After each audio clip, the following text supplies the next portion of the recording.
Welcome back. JavaScript was created in 1995 by the Netscape web browser, right over here. It was a way for them to be able to add actions to websites. Think of JavaScript as the verb in anything you do on a website. You tweet, you play a YouTube video, you sign up for a username. These are all actions we take on websites, made possible through JavaScript.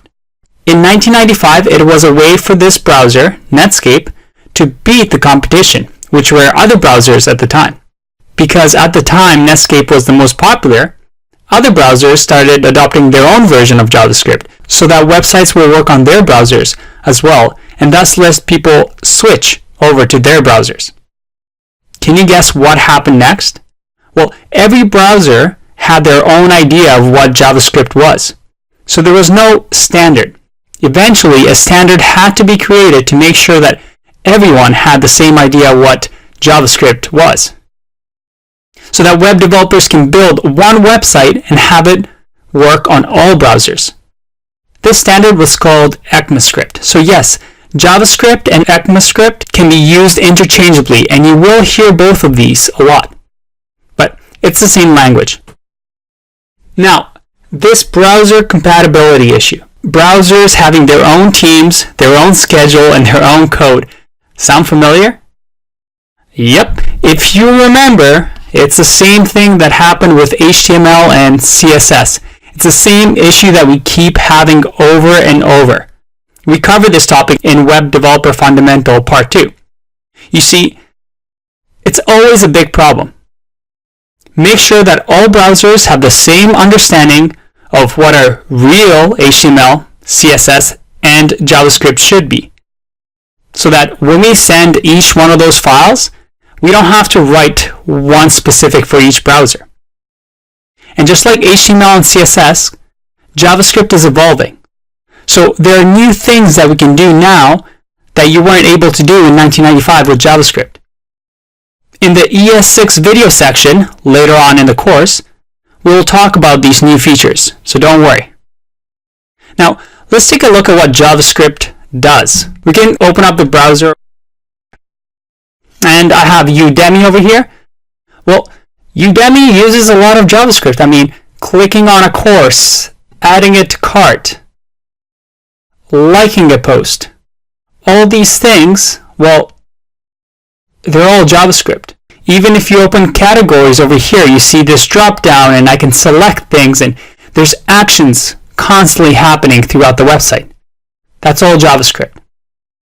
But it's not just the web that you can use JavaScript on.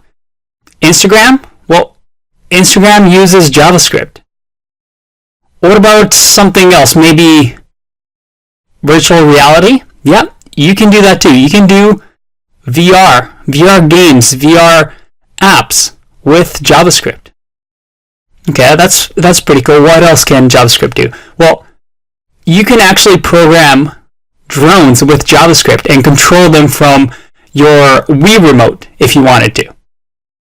What about robotics? Yeah, this guy built a robot that he can control from his web browser. How cool is that? Now, remember node.js? We talked about this slide at the beginning of the course and how we're going to learn these topics. Well, some of this is able to be done because of it. But node.js is pretty much JavaScript. It is JavaScript. So you learn JavaScript, you can pick up backend stuff very easily, and the node.js section of this course will be a breeze. It's not a new language that you'll learn.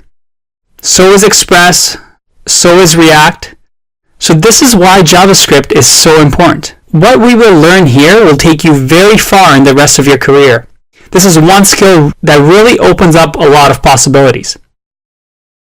Here's the beauty of JavaScript though, and any other programming languages.